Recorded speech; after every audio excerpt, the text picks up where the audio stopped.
ময়মনসিংহের ভালুকায় ৩ মাসের বকেয়া বেতনের দাবিতে শাবাব ফেব্রিক্স কারখানার শ্রমিকরা ঢাকা ময়মনসিংহ মহাসড়ক অবরোধ করে বিক্ষোভ কর্মসূচি পালন করছে।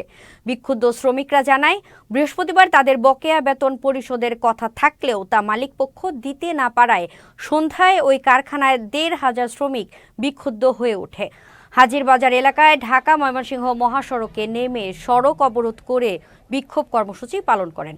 খবর পেয়ে পুলিশ ও সেনা সদস্য ঘটনাস্থলে পৌঁছে শ্রমিকদের মহাসড়ক থেকে সরিয়ে নেয়ার বারবার চেষ্টা করলেও ব্যর্থ হয়। পরে আগামী ৬ই মার্চ শ্রমিকদের বকেয়া বেতন পরিশোধের আশ্বাস দিলে শ্রমিকরা মহাসড়ক ছেড়ে দেয়।